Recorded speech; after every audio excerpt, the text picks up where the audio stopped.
This is sort of a very brief explanation of what is going on with the plan. And how I want to start is I want to start with Bibis map.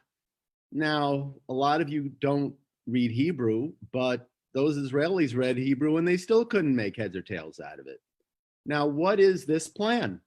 Okay, if you see this plan, there are three areas. There's this area, which is Jordan, this area, which is the Jordan Valley, and this area, which we really can't figure out from this photo too well. So what I'm going to be doing in this hour is you're going to walk away actually understanding what Bibi Netanyahu is pointing to in this diagram. And this is what they had no clue what was being talked about. Okay, so this is the actual diagram. And you could see there are these three areas. Now, what is this? Where is this? Where is this coming from? What is going on? Well, you're going to understand everything very, very quickly. What this is the Netanyahu plan. Okay, and the diagram you just saw here really fits into a larger diagram, which if you take the area of that Bibi had in that other diagram, it's basically this area here that he was pointing out to. So this is the larger context of what Bibi was showing. Now, what is this? This is the Trump plan. And by the way, for simplicity's sake, what I've done here is basically show pretty much, I'm going to be focusing in on the top half of the West Bank / Judea and Samaria. And to make it simple, because really what's going on in the north half is going on in the south half for all intents and purposes. So to, again, give you an idea of what we're going to be focusing on, it's this area right here, just a little bit south of Jerusalem. The Trump plan and the Bibi plan actually look very similar. Okay?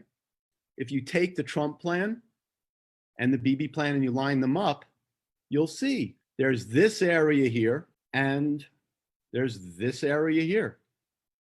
And then there's this area here and there's this area here. I'm going to focus on the northern lobe of the West Bank. The yellow color is the color that Israel will annex.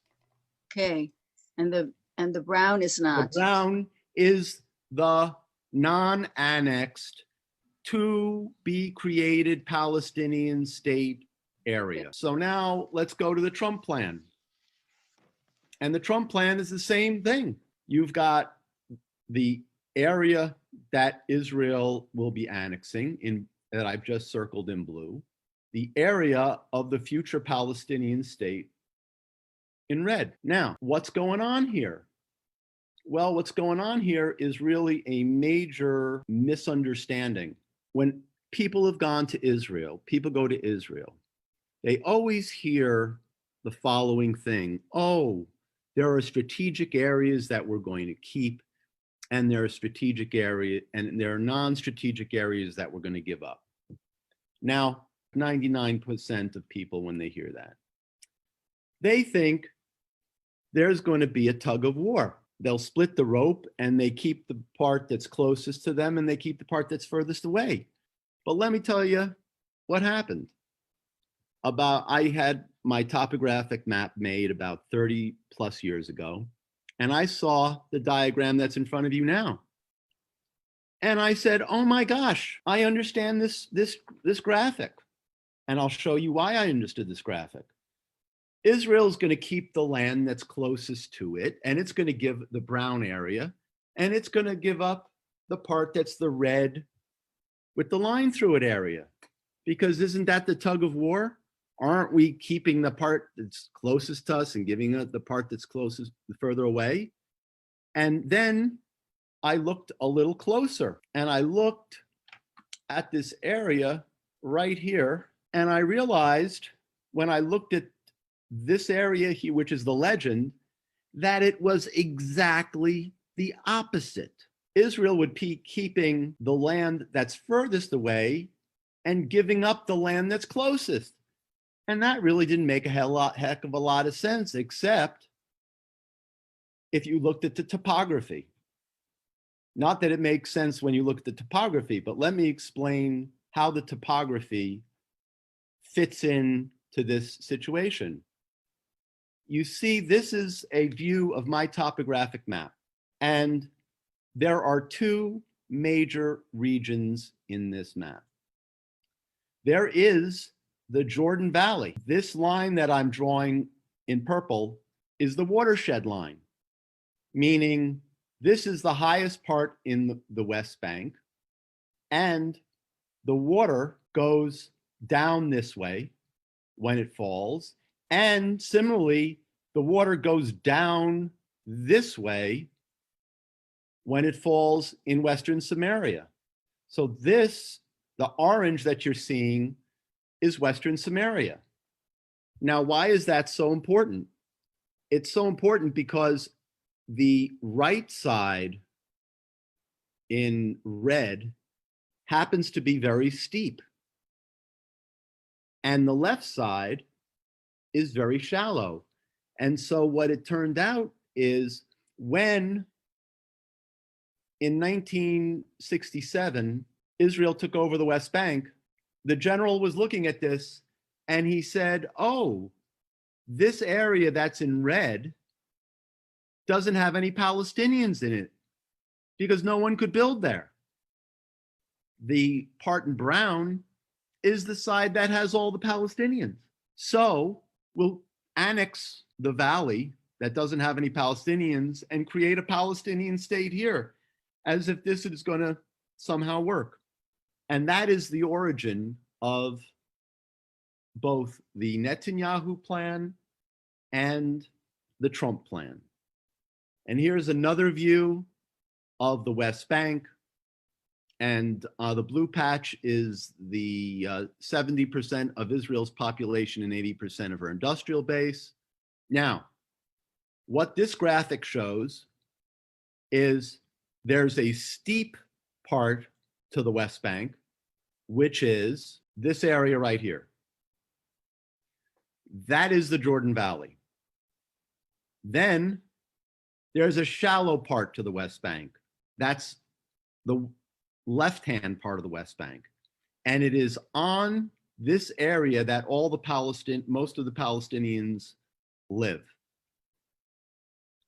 And that's why Israel, quote unquote, didn't want to annex that part. So now these are various diagrams. And here, this is a sort of a simpler view of it. Here you have the Jordan, Here you have the Jordan Valley.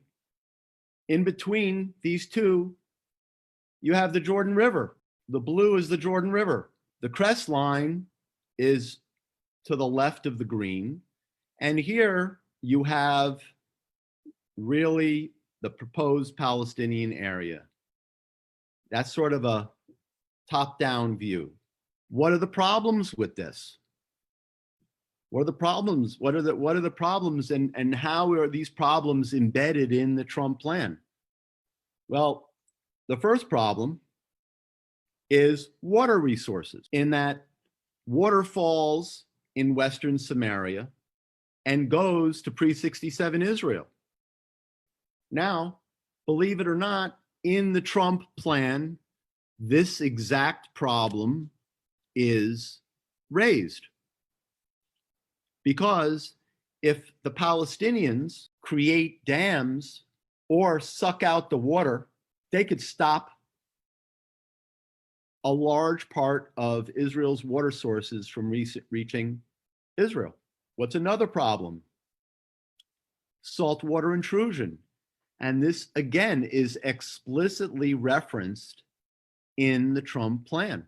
Fresh water under the ground pushes out and salt water pushes east from the Mediterranean. And if the Palestinians hold back the water, bang, Israel will lose its water. And basically, that's what's happened in the Gaza Strip. Another issue, airspace. Under the Trump plan, Israel, believe it or not, would keep the Palestinian airspace. Now, it's a question whether Israel really even has the airspace of the Gaza Strip now. Because once you don't really control the land, you're going to have a hard time controlling the airspace, because they can bring in all sorts of anti-aircraft weapons that are very, very small. Also in the Trump plan is the ability to have and retain Israeli monitoring and air defense weapons in the West Bank. And basically the answer is there's almost no, very, very little residual Israeli radars and or anti-aircraft weapons in the West Bank, which is a huge problematic issue under the Trump plan, even if you take the Trump plan at face value. And of course, there's my famous Katyusha rockets. The Gaza Strip was supposed to be demilitarized and was also supposed to have a corridor blocking anything coming in and out, similar to the Jordan Valley. We all know how the Gaza Strip turned out. So now let's just remember what the Alone plan was. The Alone plan was Israel keeping this area and Israel ceding this area. Okay? So essentially, to keep it very simple and black and white, Israel was creating a Palestinian state in the western 2/3 of the West Bank, and Israel was keeping the eastern third of the West Bank. Now, how Israel could get to that eastern third is really not clear, but that was the general plan.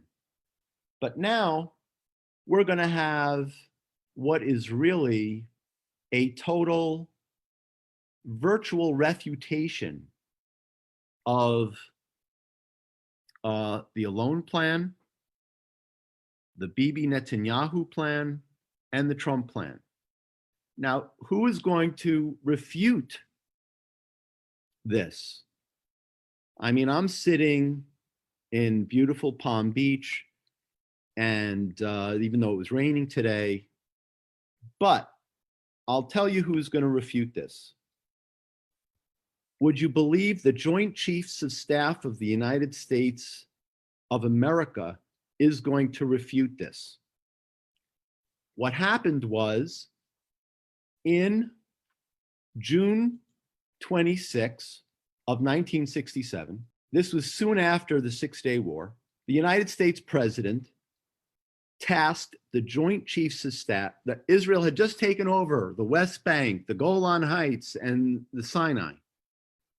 And he goes to his Joint Chiefs of Staff and he says, listen, guys, Israel just took over all this chunk of land.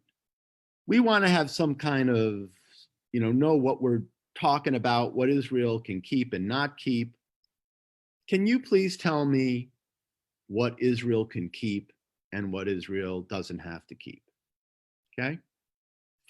So 2 weeks later, the Joint Chiefs of Staff issue a report right there.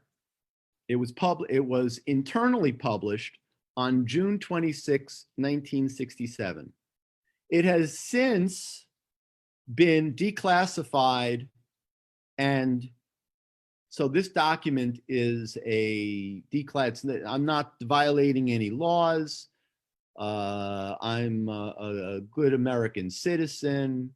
I'm not going to violate any laws. And you can see on the bottom, it was declassified.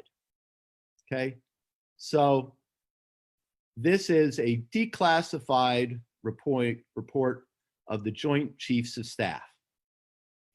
And what happens is the Joint Chiefs of Staff task their best brains to investigate this. And guess what? They had their own map. This is their map. Now, again, and this was in the actual Joint Chiefs of Staff report. This is not my map, everybody. This is their map. Now, again, if everyone notices, this map is sort of similar to Bibis' map in that there's this area here, that's the Jordan Valley in red, and there's the area here that runs from the crest line, the watershed line. That's the watershed line that I just showed you in that red arrow, okay? So they're similar in a way, except for one huge difference. When you look at the legend at the bottom, and I'll give you a little close-up. When you look at the legend in the bottom, what does the legend say? The legend says the minimum territory needed by Israel for defensive purposes. And guess what? It's the exact opposite. The exact opposite of what the Alone Plan sketches out and what Trump's plan sketches out. This plan would keep the areas that have all the Palestinians for defense, because the Joint Chiefs of Staff was not looking at this from a political point of view. They were looking at it from a military point of view. And they said, Israel can't survive if you give up what I've just circled in red. That's not Mark Langfan talking, okay? That is the Joint Chiefs of Staff talking of the United States Army. Not the United States Army. That's the Joint Chiefs of Staff of the whole United States Armed Forces is talking. And they're saying the exact opposite of what Bibi Netanyahu is talking about. And I'm going to read to you exactly what they said. Okay, here's the first page. At a meeting, after making amendments, we approved the recommendation. This is not just a report by the Joint Chiefs of Staff. This has been approved by the entire Joint Chiefs of Staff, this report. And what did it say? Based solely on military considerations. What is the minimum territory that Israel would require to permit an effective defense against possible conventional Arab attack and terrorist raids? The high ground, which runs north-south through the center of West Jordan to include the Latrun, possibly Jerusalem, and portion of the West. This is exactly the opposite of the Trump plan and Bibi's plan. Okay, discussion of the key Israeli border areas. This goes into chapter and verse why Israel needs to keep the western part of the West Bank. In specific, requirements, a boundary along commanding terrain overlooking the Jordan River could provide a short, however, at a minimum, Israel would need a defensive line generally along the axis and then the northern part of the Dead Sea, which is what I just showed you, everybody here, and provide additional terrain for the defense of Tel Aviv. It would also provide additional buffer for the air base at Beersheba. In addition, this would give a portion of the foothills to Israel to avoid interdiction by artillery in the Israeli villages in the lowlands. What does that mean? That means Katyusha rockets being fired into 70% of Israel's population and 80% of her industrial base. That is what this would mean. It would also provide adequate lines of communication for lateral movement. Now, I've taken you from this drawing to a larger context of this drawing and comparing it and contrasting it to the Alone plan and to the Trump plan. And counterposing this plan with what the Joint Chiefs of Staff said was a minimal defensive posture and acclamation of territory by Israel. And again, what is this drawing? This drawing is exactly what the Joint Chiefs of Staff just said. They said that this area here that I've just circled in red, which is the left-hand or western part of the West Bank, has the ability to be a launching point of rockets right into Israel's heartland. And by the way, I just want to make everybody clear about this one. What's this? That's Israel's main air base. That's inside of Katyusha rocket range. What's this? That's another huge military air base in Katyusha rocket range. What's this? That's Lod Airport. Oh, sorry, this one was Lod Airport. This is another, Lod Airport is right in Katyusha rocket range. And what is this? This is another air base that's in Katyusha rocket range. And of course, you've got Hatzor to the south that's in Katyusha rocket range. And Tel Nof is now in Katyusha rocket range because the Katyusha rockets they've developed can go a little bit further. So in sum, what you have is a very, these are the various rockets they're firing. And this is to the left, the size of a Katyusha, how one guy can carry the thing and fire the thing. That's really my presentation. Anybody who wants a PDF of everything I just sent can either email the synagogue or email me. Thank you, Mark, for your wonderful presentation. And now we're going to open up for questions. So why did General Alone have the opposite plan from the Joint Chiefs? Excellent question. General Alone wasn't thinking in a robust way. He was thinking in a very narrow view, which we are living with today, okay?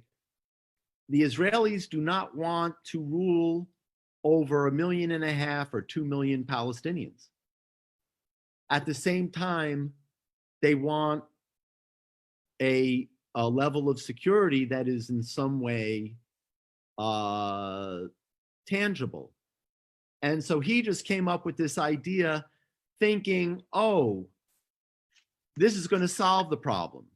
You have to remember, in 1967, you didn't have air defense weapons the way you have air defense weapons today, in that it was a completely different air defense system. You didn't have the water problems in 1967 that you had subsequently. You don't have the population problem that existed today. You didn't have the Katyusha rocket problem, okay? What the Joint Chiefs were talking about was artillery, okay? However, today, you're not worried about artillery. You are worried about Katyusha rockets because, again, Katyusha rockets from Gaza can only go into the very sparsely populated areas around Gaza. However, the Katyushas from the West Bank into a highly populated area is like firing a rocket from Brooklyn into Manhattan.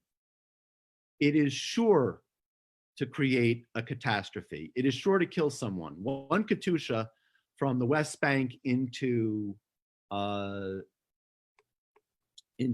Israel, into the 70% population zone would be absolutely a catastrophe. Okay, it is, okay, so I've got a lot of questions here. Let me go in order. How about Hebron and the Gush? Those base, Hebron in the Alone Plan is sort of on the cusp. It's, you know, it's really on the cusp. And the Gush in the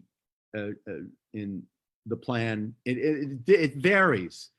In the Trump plan, there's really less area east of Jerusalem, and in the Bibi plan, there is the Gush area. Okay. Next, is it given that if Israel annexes, the Palestinians will get their own state? That is, okay, that is, you're asking a glib question, but you are not asking a glib question. You are in fact asking the heart of the question here and the heart of the problem. Because is the Trump plan a Trojan horse for Israel to essentially control the whole West Bank and effectively make sure there's never a Palestinian state? Or is the Trump plan a Trojan horse against Israel, which will create a Palestinian state in the heart of the West Bank that will be irreversible and create a existential threat to Israel? It is unclear, because if you read the Trump plan, there are loads of safeguards on the paper. I can show you loads of safeguards. He talks about Israel keeping the airspace, about Israel keeping the water resources, about Israel keeping the electromagnetic spectrum, about Israel keeping this, that, and the other thing, but it's all on paper. Once you've created a Palestinian sovereignty, you think they're going to listen to any of this? What's in this thing? They're not going to listen to a darn thing. And the real issue is immigration. Who's going to control immigration? The Trump plan will have you believe that the Palestinians are only going to be allowed 5,000 extra Palestinians in the West Bank per year. Are you kidding me? How are you going to control, if you have a Palestinian state where 100,000 people, Palestinians, come and visit the West Bank in the first 2 months of sovereignty, and they decide, oh, I'm not a visitor anymore, I'm a permanent resident. We have enough problems in this country figuring out how to get illegal aliens out of this country. How the heck is Israel going to tell the Palestinian state that, oh, those 200,000 visitors from Iran, which is all the El-Quds force, they're not allowed to stay anymore? Are you kidding me? So the question that Izzy asked is really the core question. Is this a Trojan horse against Israel, or is this a Trojan horse against the Palestinians? It is unclear.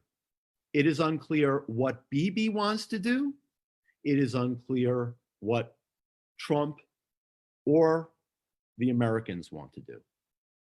Next, Michael Levon to me.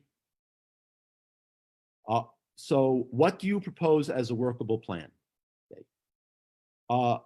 I propose as a workable plan the status quo, period. If you read the Trump plan, believe it or not, is the status quo. It is really the status quo. Okay. If you read all of the if all the bells and whistles, all the security issues that are embedded in the Trump plan, they don't have sovereignty. The Palestinians don't have sovereignty over immigration. The Palestinians don't have sovereignty over airspace. The Palestinians don't have sovereignty over their water resources. The Palestinians don't have sovereignty over military sovereignty over any part of the West Bank. That is the status quo. Why do you use the word annexation when it's the application of Israeli sovereignty? It's an important distinction, okay? Bruce, I respect you 100%, but I'm going to tell everybody a story. I gave a talk to Congress. There were 150 people in the audience, 100 people who were staffers, 50 visitors, 5 congressmen. After I gave my talk, someone stood up and started yelling at me. How can you call these settlements? How can you say the West Bank? Okay, how can you call it the West Bank? Shouldn't you call it Judea and Samaria? Shouldn't you say it's housing or whatever? Okay. And my response to that person is the same as Bruce. I'm here not to play with words. I'm here to get people to understand that Israel and the Jewish people are up against another Holocaust if a West Bank state is created in the West Bank. So I don't play with words. And I use words that other people, if they listen to this video, will understand. Next. MAB to everybody. Is the biggest complaint of the Palestinian government that there would be a buffer east of the proposed MAB 38? The biggest complaint of the Palestinian government is not that there would be a buffer zone east of the proposed state. If you read the Trump Peace to Prosperity plan, they despise and reject every, not word, every syllable in this plan, every letter, the paper it's written on. So if you want to understand why, just Google Trump peace plan and you go to the White House, you'll get it. I'll give you a little bit of a taste here. Okay. This is on page 4. Okay. The Palestinians deserve a better future and vision. However, Palestinians must embrace peace by, number 1, recognizing Israel as a Jewish state. No. Number 2, rejecting terrorism in all its forms. No. 3, allowing for special arrangements that address Israel's and the region's vital security needs. What? No. Another Palestinian government, no. Next, okay. It goes on and on how they have to stop funding terrorism. They have to stop paying terrorists. They have to give up the airspace. They have to give up their water resources, or the water resource. I mean, it just goes chapter and verse. There isn't a word in this plan that the Palestinians can live with. Next, how might Jordan respond to a proposed annexation? Okay, the biggest joke in the world about Jordan responding to a proposed annexation is the last thing that the Jordanians ever want in this universe is to have a Palestinian entity that is contiguous with their country. No matter what King Hussein, Abdullah, whatever his name is, they never, ever want any kind of Palestinian entity next to them Because guess what? They've seen what Gaza did to Egypt. Gaza was where the revolution started against Mubarak, believe it or not. Okay? They had all of these terrorists that Gaza had, that then basically the Muslim Brotherhood at the time was being controlled by, Gaza was controlled by the Muslim Brotherhood. If any Palestinian state is created, the first country to be annihilated will be Jordan and taken over by the Palestinian state. So you can't believe a word the Jordanian monarch has to say about it. I yell it to everyone. It's obvious that the plan is not a military plan, but a plan created to eliminate the absorption of Palestinian population. So why not annex anyway? Because we still need to go into the Palestinian areas either way for defense. So why not annex? Okay. The real great question of why not annex, okay? The issue of annexation is, what is the price of annexation with not the Palestinians, not whatever piped up about, okay? The issue is, what's the deal? What is Trump's quid pro quo, if I can be so rude as to use that phrase? What is Trump's quid pro quo for Israel annexing this area? Are they, by annexing this area, actually going to agree to cede the Western area to a Palestinian state? Which gets back to the earlier question of, is this a sweetened cyanide pill? Is this a Trojan horse against Israel? I can't tell you. I don't think anyone knows. So the real issue is annexation, whatever you want to call it, acclamation, addition. The real issue is what goes on with Western Samaria. That is where the ball of wax is. And I would be so bold and so rude as to say, you know, why are you even worrying about annexing the Jordan Valley when the Gaza belt is being Katyusha rocketed and you've allowed a de-annexation of the areas around the Gaza Strip to Katyusha rockets?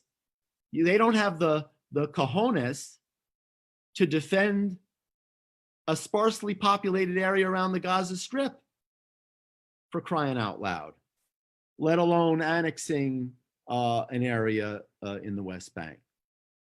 But if it is annexing the area to foreclose the possibility of creating a Palestinian state, I'm all for it. Okay, next. It appeared, Bonnie Cohn, to everyone, it appears that the Trump plan are totally indefensible. How can they possibly consider this if security should be a main consideration? Bonnie, baby, I'm with you. And the problem is, as I started this talk, I had two Israelis come into me. One had been in the IDF spokesperson's unit for many years and still very involved in Israel. The other was an Israeli who was the executive director of one of the biggest synagogues in southern Florida for the last 30 years. Neither of them had the slightest clue what I just showed you. If they didn't have the slightest clue, can you imagine everyone else not having the slightest clue? Abe, Zell, sir, to everyone, both plans are suicidal. Abe, I'm with you. Okay. Jerry, to everyone, hasn't desalinization plant reduced the water problems to Israel? Not really. Because number one, in order to quote unquote desalinate, you have to use up all the gas that you just discovered. And number two, in any kind of Katyusha rocket war, in fact, the last one, what they were doing was they were firing rockets at the desalinization plants. So if you destroy the desalinization plants, you don't have any water.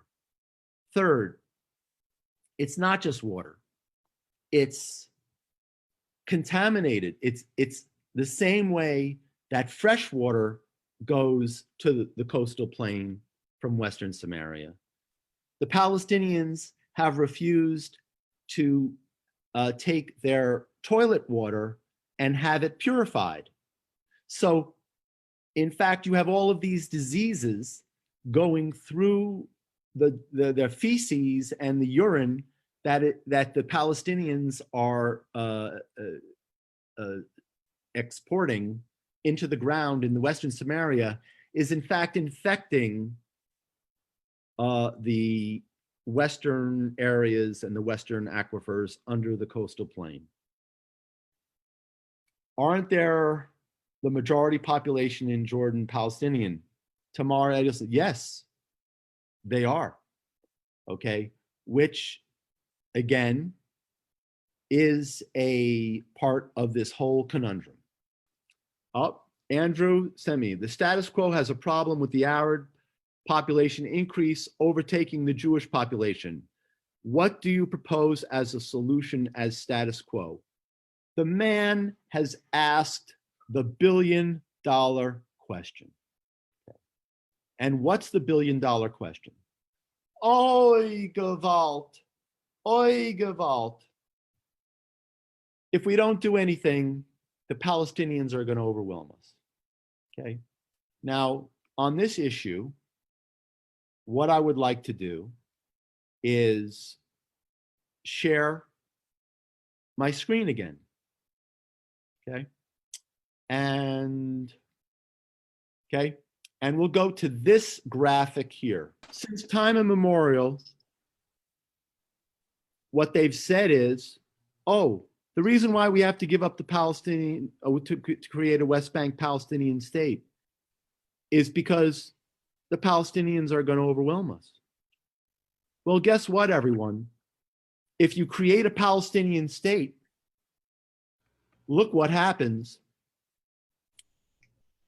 Look what happens to the population in the Palestinian areas.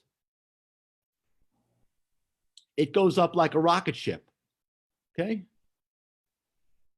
Okay. If you keep the status quo the way it is, it stays relatively flat. Okay. Now, why is that important? Because you see these little guys over here? This Katyusha rocket here? Okay. These Katyusha rockets carry chemical weapons and nerve agents. They just don't carry explosives. So, if in 3 years, which is by this 3 years here, time 3, Israel is forced to reinvade the West Bank, guess what? Instead of having 2.5 million Palestinians, you'll have 4 million Palestinians in the West Bank instead of 2.5 million Palestinians. So actually, creating a West Bank state will fuel the problem, not solve the problem. Tamir Adelson, the Palestinians have stopped security cooperation with Israel. Next terror attack, doesn't that give Israel the right to say the Oslo agreements are null and void? Now on this one, I would like to quote my precious daddy, William K. Langfan, where you can read, Google William K. Langfan Palestinian Charter, and you will see, in plain English and plain facts that are irrefutable, that the Palestinians, from the word go, rendered the Oslo Accords null and void, because they never changed any of their provisions of their charter calling for the destruction of Israel, the annihilation of Israel, and the erasure of Israel. So the Oslo Accords, in my view, are a fantasy that Israel has fantasized about. The same way when I was 17, I fantasized about some beautiful actresses that I would see on the movie screen. It was always a chimera wrapped in a delusion. Anthony, to everyone, can you discuss the water issue again if any of the plans are negotiated and approved? Can guarantees be built into the plan? Excellent question, Anthony. Okay. Now, this is the problem. Today, and for the not only have the Palestinians been violating the changing the charter, the Palestinians have been violating the water agreements that they've been, and they have been over pumping the water as it is. Now, the problem is, how do you stop an area from over pumping water? It's not a rocket. It's just a little building that has a pump and that you've dug a well. So it's virtually impossible to stop the water digging unless you control and closely control the areas. Okay, Tamar, the status quo is not relatively flat. There are continuing underreported terror attacks going on all the time. Wait 1 second. Tamar, I never said the terror attacks were flat. I was talking about the Palestinian population growth in the West Bank. Now, some people argue that the Palestinian population is growing very rapidly. Others argue that it's actually even going down. I'm not a Palestinian demographer. I want to just be simple approach. I take the CIA's number, and the CIA's number is the Palestinian areas are increasing at 3% every year. But it's the population, not the terror attacks. I'm with you, Tamar. I'm sure that the Palestinian terror attacks are underreported, and I agree with you. How would a Biden presidency affect the status quo? It would be an annihilation of the status quo, and in my view, there would be a forced Palestinian state that would bring the annihilation of Israel if a Biden presidency was affected. And not only would there be a creation of the Palestinian state, there would be a complete reversal of the anti-Iranian actions of President Donald Trump, which has put a huge clamp on Iran's ability to export its evil everywhere. So you'd have two problems. Number one, Biden would create a Palestinian state. And number two, he would reverse everything with Iran that Trump has done and go back to Obama's $150 billion to Iran. Do the Palestinians in Jordan have Jordanian citizenship? I think a lot of them do. Are African illegals, especially in Tel Aviv, who are settling and reproducing children who by birth are now also diluting the Jewishness of the country? I would say yes. Do they in any way work with the Palestinians against Israel? I don't have any specific knowledge, but they certainly are creating problems for Israel. For the people who are living in Tel Aviv today, and God only knows who would be affected tomorrow. And by the way, please do not in any way think this is the end of the conversation on any of these things. If you have any other questions, if you want to get any of my materials, email me. You just Google my name, you'll get a bunch of videos you can watch to your heart's content. And also watch my father's videos. I'm putting in a plug for my precious father's videos. God bless him, a million times over. Mark, thank you very much. Thoroughly researching every subject matter and presenting it in the most clear and precise manner that we could all comprehend it. So thank you, Mark. We all appreciate your presentation. God bless you all and have a beautiful, beautiful Memorial Day and a blessed everybody. I wish everybody health, happiness, and safety in every way. Mark, we take this opportunity to salute your father who served in World War II and helped liberate the camps on this Memorial Day. God bless him a million times over. May God bless him. All the best. Have a happy Shavuos, everyone.